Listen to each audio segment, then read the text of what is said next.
I'm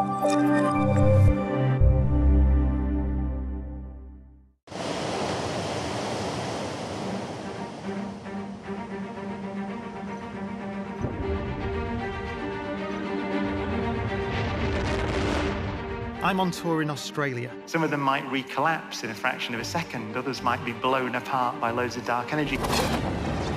Talking about the life of our universe to scientists and to space-loving audiences. I just like having my brain stretched. Look, I'll probably just stop and have a look at the stars on the way home. On our journey so far, we've explored how our universe began. So this is the oldest light in the universe.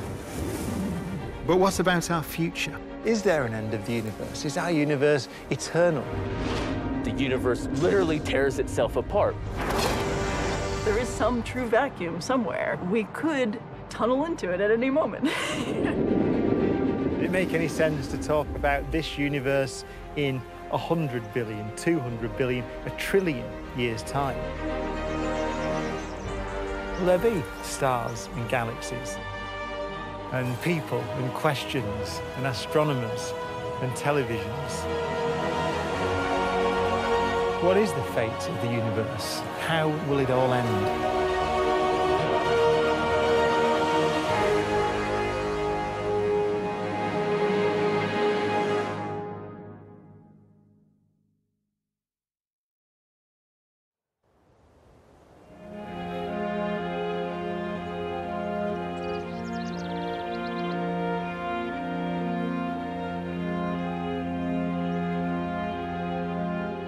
I suppose we all get used to the idea that we live finite lives. Perhaps that's because we imagine we can leave a legacy, our children, grandchildren, great works.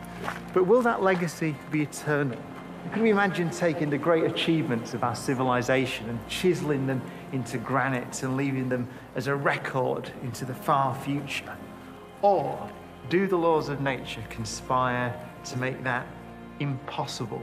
Will all trace of our civilization one day vanish? What will be our fate? And what is the ultimate fate of the universe?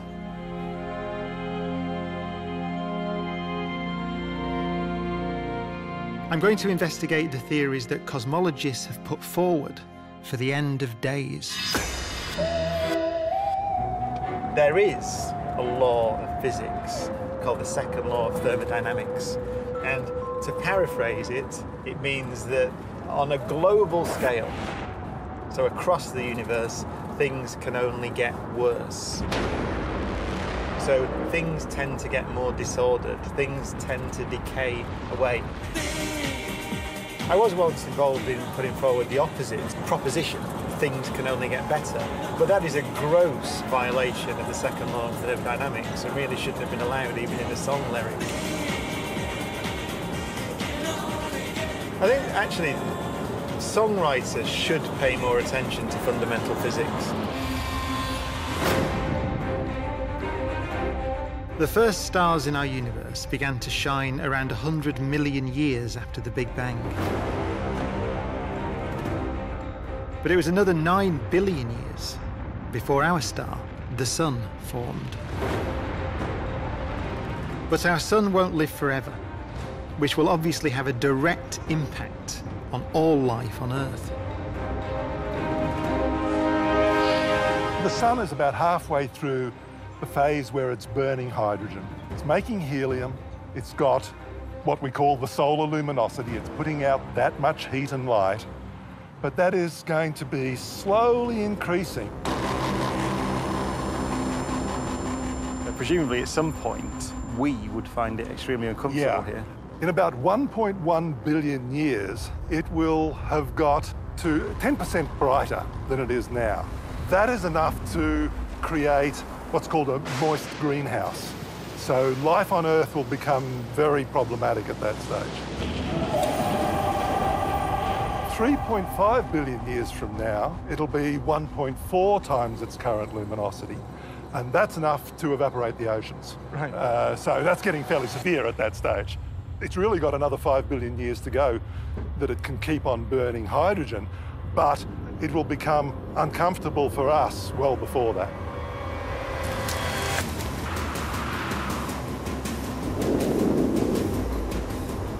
The destiny of stars like our Sun is to run out of fuel and collapse.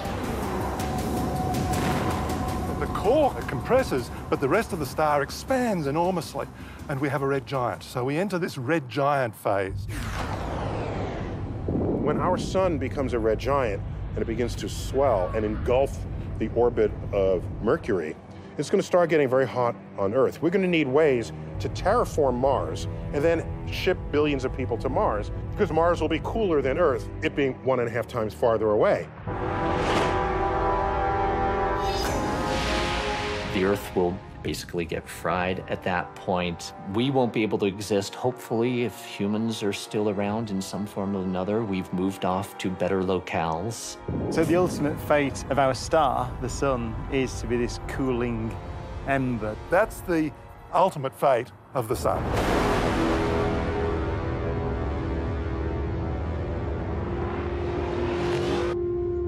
So, in just over 1 billion years, this place will become uninhabitable. In 6 or 7 billion years, the Sun will be gone. But that, of course, isn't the end for the universe. The matter that floats out from our dying Sun will recollapse into other stars, other planets, and perhaps other living things. But that process can't go on forever. There comes a point in the life of the universe when the constant recycling, the births of new stars, has to stop. So what is the fate of the universe? How will it all end? Cosmologists have thought about this for a long time, and many have come to the conclusion that the end will come in more of a whimper than a bang. It's known as the heat death, and it begins with a decrease in the rate of star formation.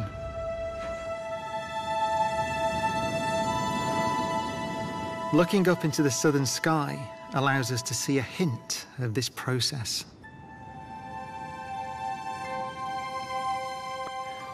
As soon as you look through, you do get a sense of the amount of gas and stuff out there, don't you? You always hear this wonderful phrase, stellar nurseries. So is that really accurate, that you really do have these places where all the action is concentrated? Absolutely. In order to form stars, you have to put together a lot of material, and so you naturally pop off a lot of stars in that particular area. I can't start looking at it. Fortunately, we have very powerful telescopes to see all the way across the galaxy so that we can pick out stars in all kinds of stages of their formation process, from when they just start collapsing to when they really kick on and turn into full-blown stars. Stars form from collapsing clouds of gas and dust, and the leftover material forms into planets and moons and asteroids and comets. But in our part of the Milky Way, this construction process is slowing down. Is this a glimpse of the beginning of the end? We see that around the sort of solar neighborhood, around where the Sun lives, that there's about half as much star formation as there was 10 billion years ago. Why is that? Once you form a star, it dies, and it holds some of its matter together in a black hole or a white dwarf or a neutron star. And you've locked that gas up forever, and it never goes back to being a star again. So in order to keep forming stars, you've got to keep bringing gas in from somewhere else. So the fact that the rate is dropping, so you said a factor of 2 from the, 10 billion years ago to now, Yep. implies, of course, that sometime in the future that's going to stop. So when is that? It's a long time, not during our lifetimes. I think if you do the extrapolation, you go out 100 billion years or some more than that. It's a long time away. And eventually, we will run out of gas to form new stars in every single galaxy. And gradually, the universe will die away. So what will our descendants actually see when they look up into the night sky in a few billion years' time?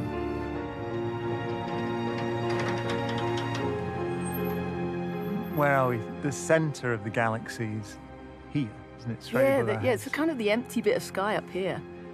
Sagittarius. Peer into the centre of the Milky Way, And like virtually all other galaxies, you'll find a supermassive black hole.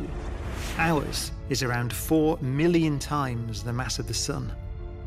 We don't know how these supermassive black holes form, but we do know about smaller stellar mass black holes.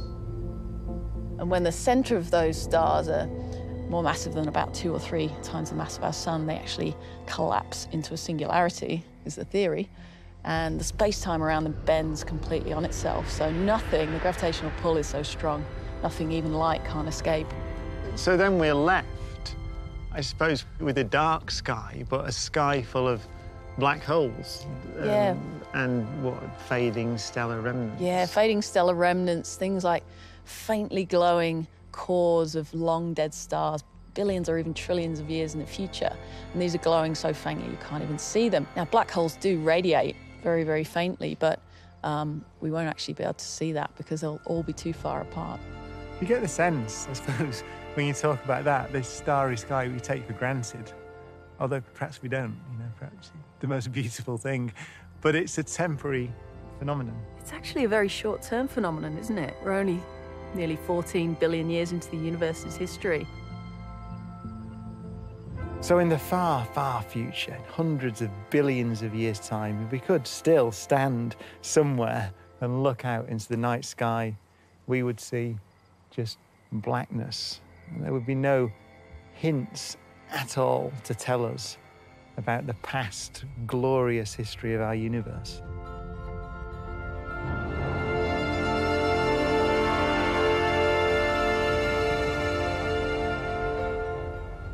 But is this the whole picture? Science has a habit of opening up new possibilities, often when you least expect them. We've known our universe is expanding since the 1920s, when we thought the expansion rate was slowing down. Then, in the late 1990s, it was discovered that the expansion rate of our universe is actually speeding up. Nobel Prize winner Brian Schmidt was as surprised as anyone by his discovery. 1998, we went through and we measured that the universe wasn't slowing down at all. It was speeding up. And that was, well, it looked to me like a big mistake and that I had somehow wasted 3.5 years of my life getting some nonsensical answer. We knew that Einstein had invented something called dark energy or the cosmological constant, which makes gravity push rather than pull, but that seemed pretty crazy. That was sort of Einstein's bad idea.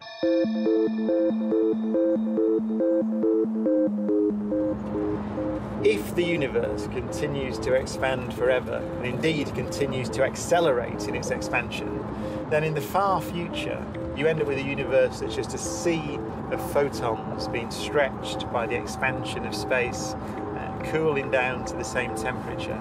So you end up with a universe where there is no structure, there's no possibility of storing any information or processing any information, no possibility of consciousness or life, no structures at all, and that sea of cooling photons will last forever.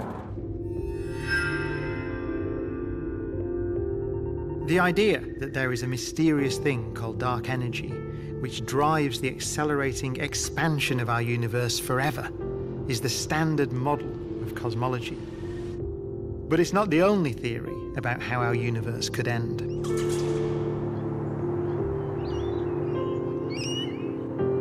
The heat death, this idea the universe just gradually grinds to a halt and carries on expanding forever, is a bit miserable. But the physics of the far future is not very well understood. So there are, in fact, other, I think, more exciting possibilities.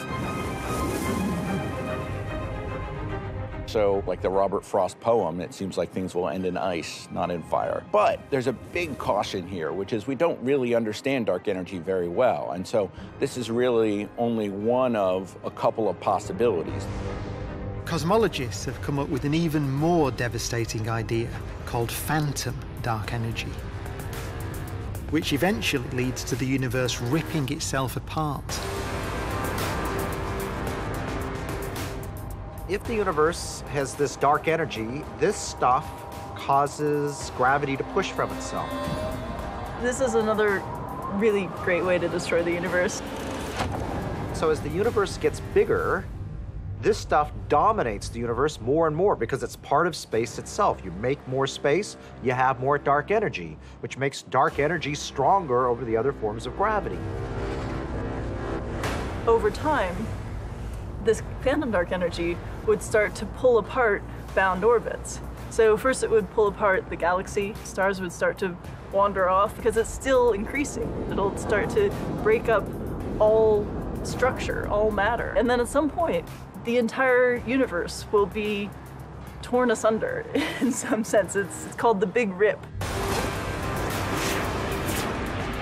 You reach the breaking point, literally, and the fabric of the universe starts to tear a hole. The laws of the universe and the boundaries of the universe just start going haywire. So that's the Big Rip. So that's a Big Rip. I mean, that's one of the theories, right? There's the Big Rip and the Big Freeze. I love the Big Rip because who doesn't like a universe ripping, right? The Big Rip idea can be combined with a theory we have describing the beginning of our universe, known as inflation, which describes a time before the hot Big Bang, when our universe was expanding extremely rapidly. So inflation, that's right. That rapid expansion before the Big Bang could be envisaged as being the end of a previous universe that's undergoing a big rip. Exactly. It's, you know, you have these big questions, but when you look at it fundamentally, if you have a universe that grows quickly through dark energy, which rips, that would mimic pretty similar to what we think it happened in inflation. And we are pretty confident we know inflation had to happen in some form to get the universe that we see today. So it's not crazy to think that these two things are related. We don't have the evidence for it yet, but it's not the worst idea we've had. We said that inflation stops and the Big Bang happens. But what if inflation doesn't stop all at once? It just stops in patches. So then our Big Bang would just be a little event in an ever-inflating space. And there'll be other patches that stop and you get a universe. Other patches that stop and you get a universe. And that process could go on forever. So although our universe dies, other universes are constantly being created. This is called the inflationary multiverse.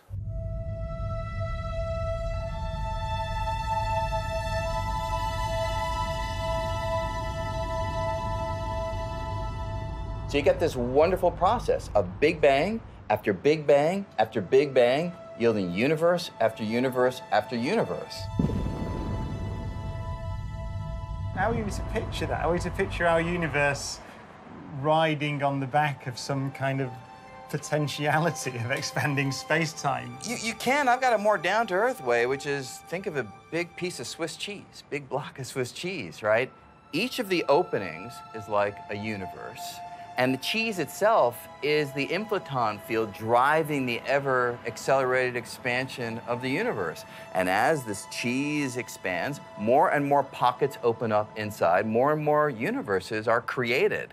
And our universe is simply one opening in the block of Swiss cheese. That's all that we are.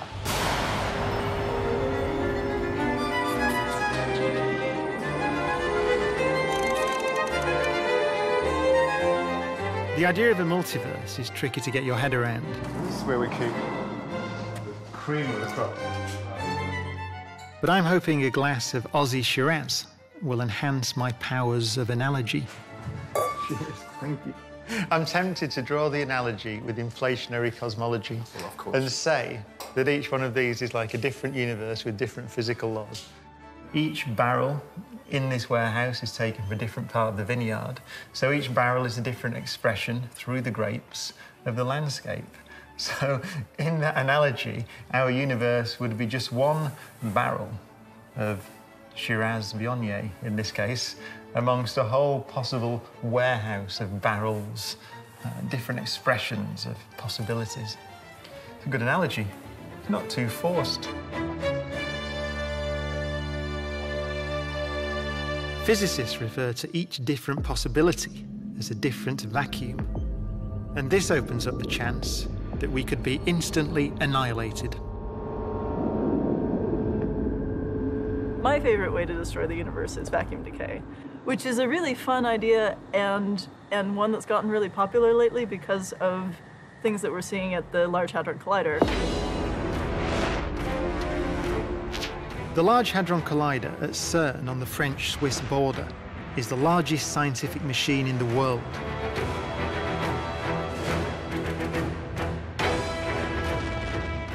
In 2012, the Higgs boson was discovered here. But its properties suggest that our universe could be in an unstable, false vacuum state. There is some true vacuum somewhere, and we could maybe tunnel into it at any moment and just destroy But by any universe. moment, you probably... I mean, it's unlikely. You're a cosmologist. Yeah. If you're still watching this, it hasn't happened yet. The timescale for vacuum decay is many times the age of our universe, so it's not going to happen tomorrow. But it's still disconcerting to think that our universe isn't the stable, eternal home we once believed it to be. But you might think, well, quantum mechanics, could it save us? Could there be a little fluctuation that allows something to happen and reboot part or all of the universe? You know, you never know, but probably not.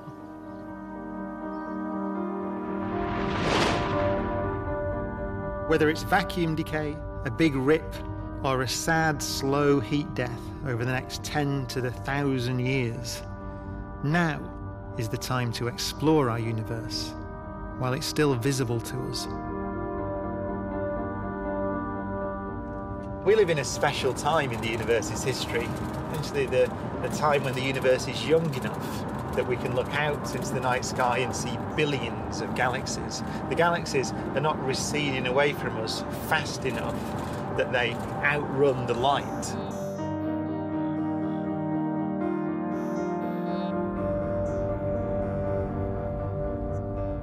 So our descendants, when they look out into deep space, will see black, inky, dark stillness. And they'll think that this little collection of galaxies that are all bound together gravitationally nearby, they'll think that's it.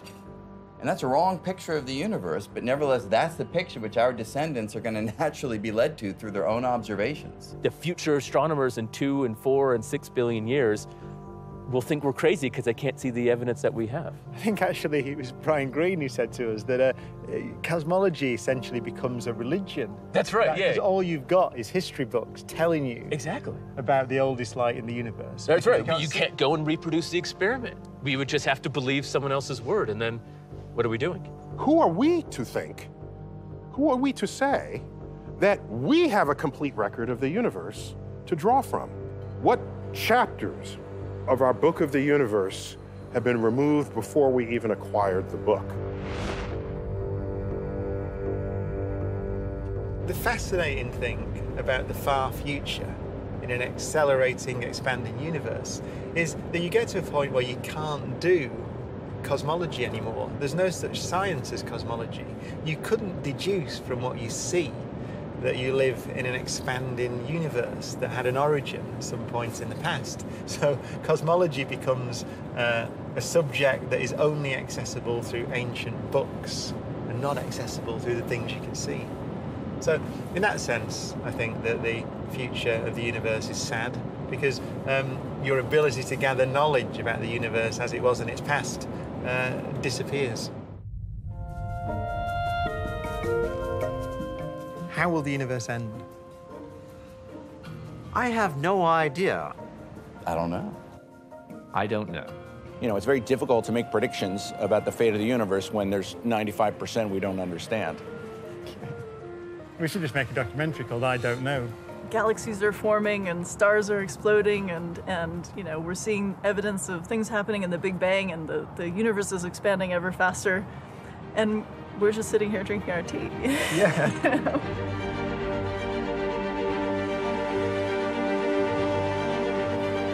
I've had the good fortune to share my enthusiasm for physics and the cosmos with Australian audiences curious to contemplate the nature of our universe. Amazing. Absolutely tremendous, yeah. Oh, he takes us on a great journey, I think. Did you understand it all? Not all of it, but yeah, bits and pieces of it, yes. I love the fact that when I finish work after a really hard day, I can come to something like this and he can make me feel really insignificant compared to the rest of the universe. And I've met scientists under a truly inspiring southern night sky who share that curiosity and desire to know more. We got work to do. I suppose there are two ways of looking at the future of the universe. You might feel depressed that although the universe will almost certainly exist forever, we certainly won't. There will come a time in the future when it's not possible for any life to exist. Or you might feel fortunate. You might feel fortunate that we live in a time when we can look out into the night sky and see the light from distant stars and galaxies, and from the very origin of time itself, and understand how our universe began and make predictions about how it might end.